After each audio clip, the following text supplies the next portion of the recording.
Imagine packing up, 40 years of your life in an American suburb Right? and skipping the traditional retirement hubs like Florida or Mexico, Yeah, and instead moving 7,000 miles away to an Asian metropolis that basically looks and functions like the year 2050. it's quite the image. I mean, it sounds like a premise for a science fiction movie, but according to the staggering migration data we're looking at for 2026, 30,000 American retirees are doing exactly that. 30,000. Yeah. So welcome to the deep dive. Today, our mission is to unpack a massive demographic phenomenon that analysts are they're calling it the Songdo shift. Hmm. We're going through this incredible new report, Future Forward, the new frontier of high-tech retirement, to answer one central question for you. Why are people trading the predictable, sunny, domestic golf course for a hyper-connected smart city in South Korea? Well, it's a radical pivot. And, Yeah. to understand it, we really have to look at the pressure cooker of the current domestic landscape. Right. The Future Forward report makes a really compelling case that these retirees, they aren't just being pulled towards something shiny. They're fleeing. Exactly. They're actively fleeing. We're seeing a mass exodus driven by domestic economic instability and skyrocketing property taxes that are just wiping out fixed incomes. Not to mention the healthcare system. Right, a Western healthcare system that many feel is fundamentally broken. They are looking for a refuge. And they're finding it in South Korea. Yeah, what they're finding across the Pacific in Songdo is a sanctuary defined by, well, neon efficiency and a totally seamless digital infrastructure. So they're trading the known crumbling infrastructure of their past for something highly optimized. Precisely. Okay, let's unpack this. Because the physical reality of Songdo is what makes this entirely possible. I mean, you can't just take an old city, drop some high-speed internet into it, and call it a day. No, absolutely not. The Future Forward report specifically notes that Songdo was built completely from scratch, like on reclaimed land, literally pulled from the LSE. Yeah, it's an engineering marvel. And it was engineered from day one to be what they call a U-city, or a ubiquitous city. Right, the U-City concept is the foundational bedrock here. It means that computation, sensors, connectivity, they aren't just things you buy and put in your house. Like buying a smart speaker or whatever. Exactly. Instead, they are integrated into the asphalt, the bridges, the building materials themselves. It's a city that essentially acts as an operating system. And the most wild manifestation of that operating system, the thing that honestly blew my mind in this report, is the waste management. Oh, the pneumatic tubes? Yes, there are no garbage trucks in Songdo. Zero. I mean, think about your own neighborhood for a second. The diesel engines at 6 in the morning, the overflowing bins, the smells in the middle of July. Yeah, it's unpleasant. In Songdo, that entire human friction is just gone. Because it's a massive public health and quality of life calculation, the city utilizes a centralized pneumatic waste disposal system. So it's basically a giant, silent, citywide vacuum cleaner. That is a perfect way to visualize it. I mean, you just drop your refuse into a localized chute. Right, like in your hallway. Yeah, whether that's in the hallway of your high-rise or a public bin right on the sidewalk. Yeah. And from there, powerful vacuum pressure pulls the waste through this vast network of underground pneumatic tubes. Wow. We are talking about trash traveling at roughly 60 miles per hour entirely beneath the streets. That's faster than most city traffic. Exactly. And it routes directly to a central processing plant where automated systems just sort it. Biodegradables go to a methane digester for energy generation. Oh, wow. Recyclables are separated, and the rest is incinerated for ambient heat. It's an entirely closed loop that the resident never has to see, hear, or smell. That is incredible. But, when you take that same U-City philosophy, that invisible automated efficiency, and apply it to the aging process, it gets much more personal. It does. The report details how this integrated AI infrastructure is woven into the actual living spaces of these retirees. I mean, in the West, our elder care model is terrifyingly reactive. Very true. You wait for someone to fall, you hope they can reach the button on their lanyard, and then you react to the catastrophe. And that gap, the gap between an event and the medical response, is where the greatest danger lies in traditional retirement. Right. Songdo's infrastructure flips that paradigm completely. It is proactive. The apartments are equipped with ambient AI sensors.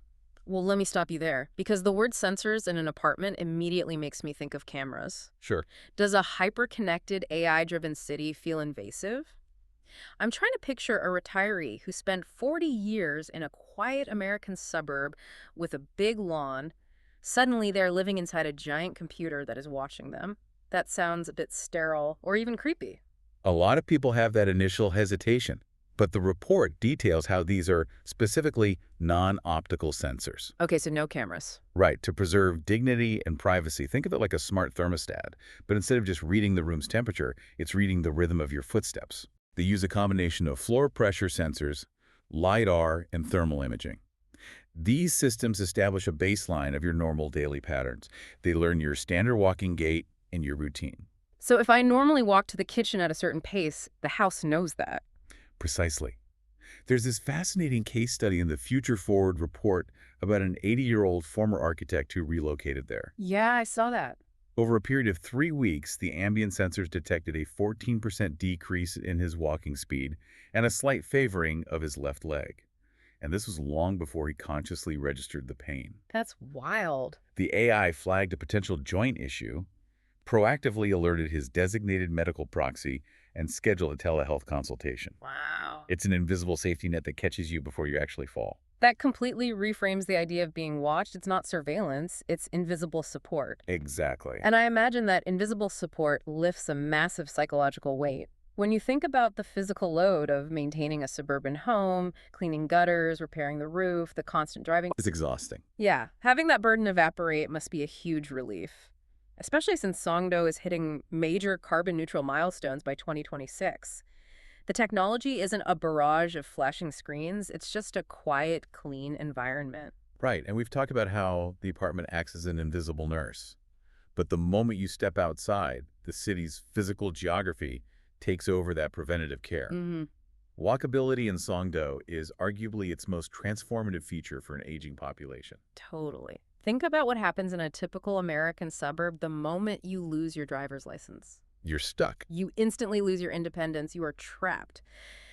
But the mobility in the Silicon Forest is a dream. The entire urban layout is built around zero-grade walking paths. And for listeners trying to visualize a zero-grade path, it means the complete elimination of pedestrian obstacles. So no curbs. No curves to step up onto, no sudden steep inclines, and absolutely no stairs required to navigate public squares or cross streets. That's brilliant. It's a continuous, seamless flat plane designed specifically to accommodate wheelchairs, walkers, and strollers with zero friction. Right. Coupled with universal elevator access in every single public and private facility, a resident never encounters a space they cannot independently navigate. Meaning you never need a car. You just walk or roll right to the doorstep of the healthcare system, which, according to the report, is the absolute center of gravity for this whole migration. Oh, absolutely. The 2026 medical tourism boom is heavily anchored by Songdo's International Hospital. The infrastructure of that hospital is tailored specifically to the international expat community.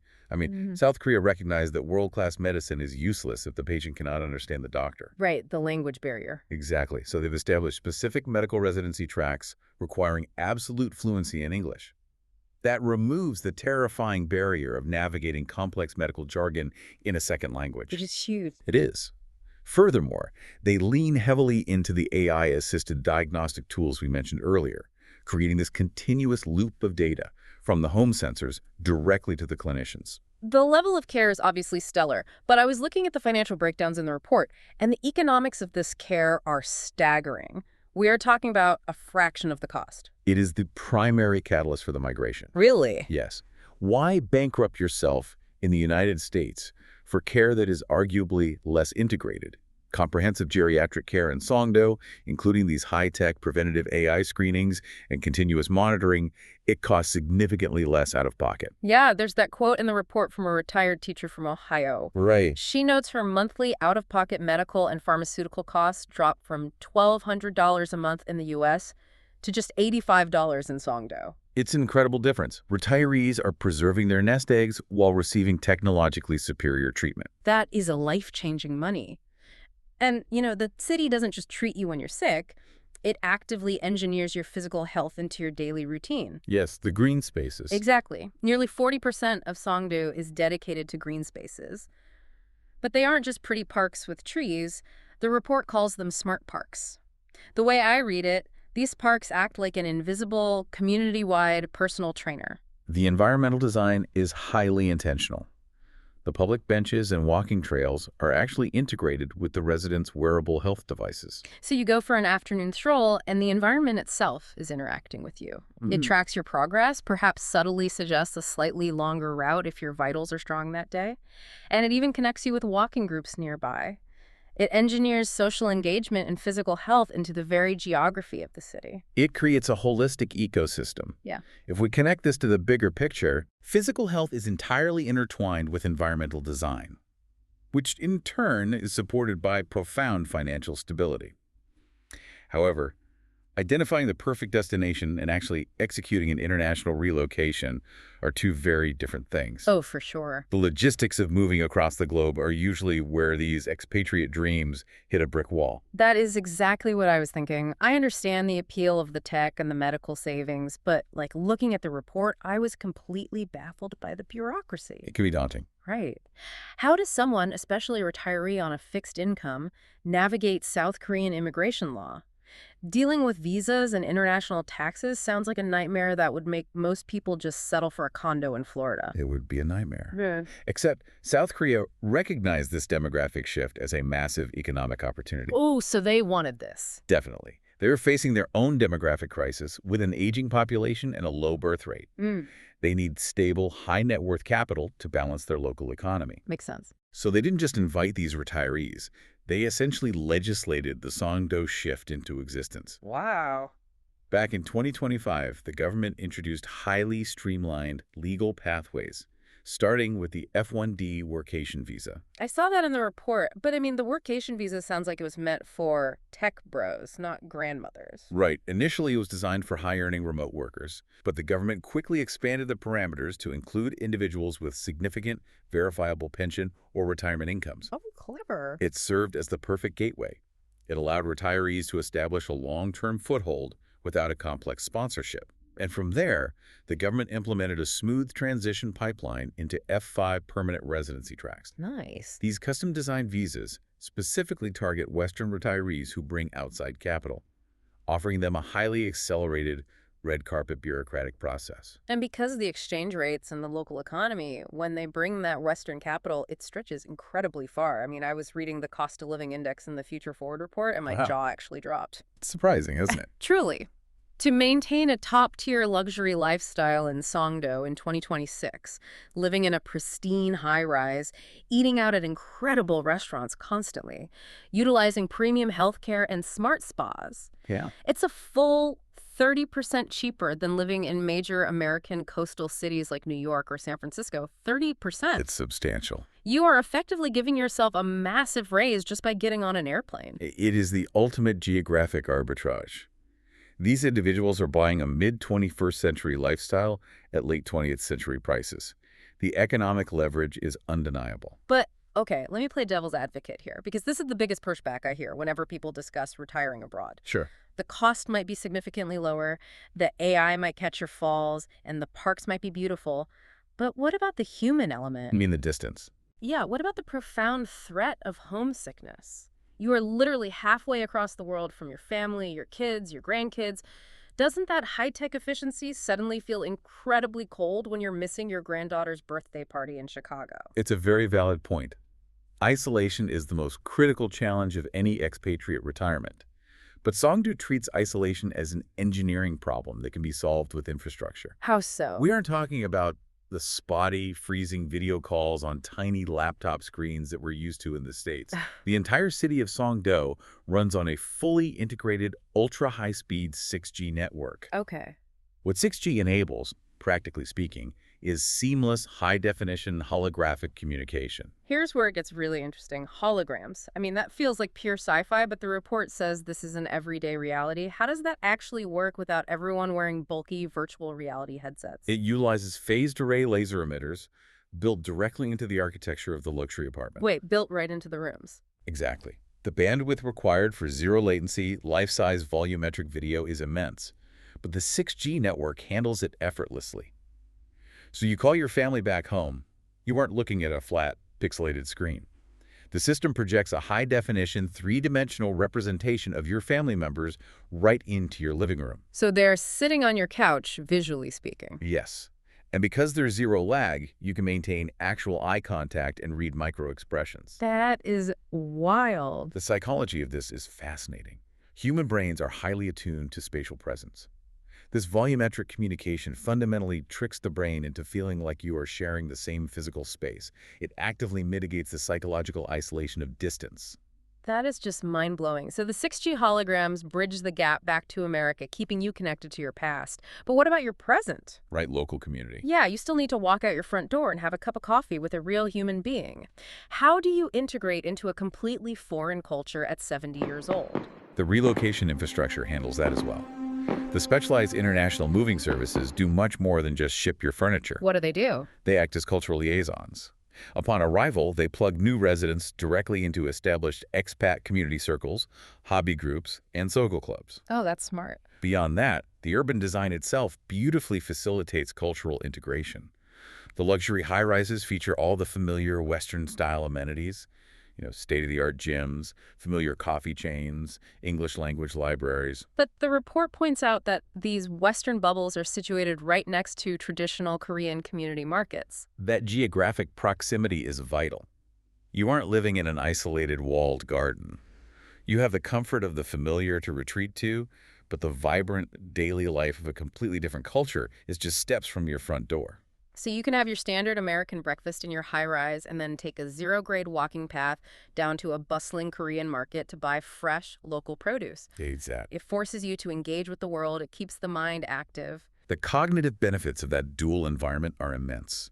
Learning to navigate a new culture and a new geography stimulates neuroplasticity. Yeah, I bet. When you combine that daily cognitive challenge with an environment where your baseline physical needs are perfectly supported by ambient AI, you have essentially engineered the optimal recipe for cognitive and physical longevity. So what does this all mean? If we zoom out and synthesize everything we've pulled from the future-forward sources today, the Songdo shift is far more than a quirky travel trend for adventurous seniors. Oh, definitely. It represents the ultimate, highly calculated trade-up. I mean, these 30,000 retirees looked at the traditional blueprint, the high taxes, the car dependency, the terrifying medical bills, and the sheer isolation of the American suburbs, and they just said, no thanks. Yeah, they opted out. They actively chose to pack up their lives and adopt an AI-assisted, highly affordable, and incredibly connected lifestyle. The ultimate takeaway for anyone analyzing this migration is that Songdo has successfully engineered the ultimate hedge against the twin threats of modern retirement: inflation and isolation. Right. By leveraging advanced U-City technology, they have fundamentally crushed the cost of living while simultaneously elevating the standard of medical care and human connectivity to levels that simply do not exist in the West. Mm-hmm. It is a deeply rational, strategic move for self-preservation. It truly is. And it makes me rethink the very definition of what it means to grow older. Traditionally, we view retirement as a fixed destination, a retreat. Mm-hmm. We think of it as fading out in a quiet corner. But if an entire city can be programmed from the ground up to eliminate the physical limitations and social frictions of aging, will the very concept of retirement eventually stop being about retreating from the world? It's a great question. Will it instead become about radically upgrading our environment, moving to places like Songdo so we can actively participate in the world for decades longer? Something for you to think about as you plan your own next chapter. Thanks for joining us on this deep dive.